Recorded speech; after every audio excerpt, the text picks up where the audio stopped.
Alright, so we're going to start on the next project that I wanted to try out for a tutorial, and that's basically I'm going to walk you through my process of building the Skyrim's steel sword. For those of you who have played the game, you all know what this is, and you probably all picked up the sword and thrown it out about 5 levels later, but I really like it. It's also the sword that they use in the game trailers, like the live-action trailer.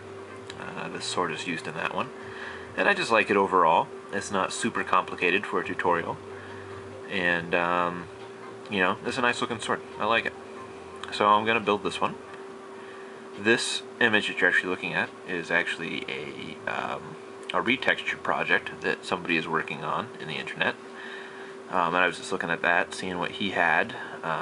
You know, of course, the concern is getting the scroll work here done, and down here, trying to get that scroll work down here kind of at a good picture. That's kind of difficult.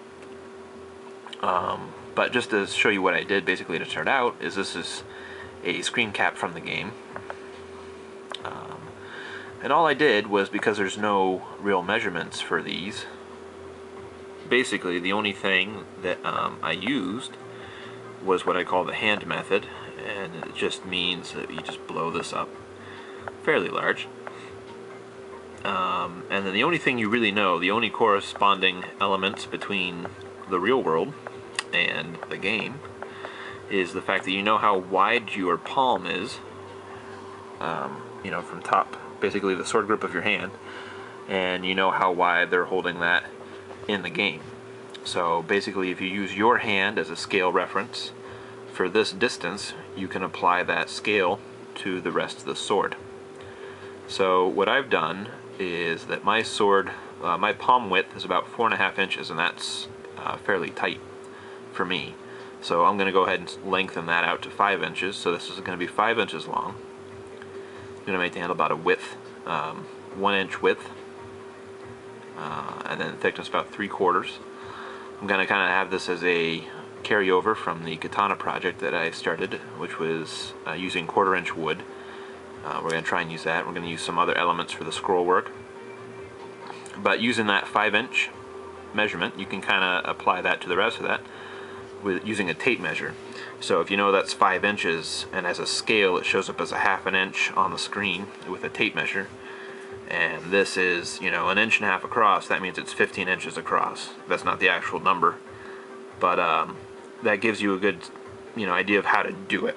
So basically what I've come down to is I'm going to make the entire sword 38 inches long from the bottom here of the hilt all the way up, from the bottom of the pommel, excuse me, all the way up to the top of the sword. It's going to be about 38. And I did a little bit of research, not a ton, but I guess traditional Viking swords were about 35, a little shorter than 36 inches. So we're kind of close to that. So the scale is fairly good that we're using. And like I said, the handle's going to be 5 inches tall.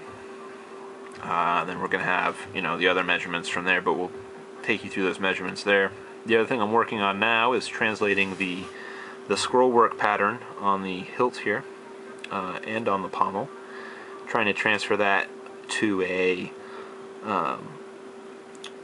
like a PDF file that I can post for you guys to download for when we do the scroll work portion, so that you don't have to try and freehand all that. So I'm basically trying to draft that up so I can post that, and then we're going to get moving. But to start off with, we've got the blade that we can start cutting out, essentially.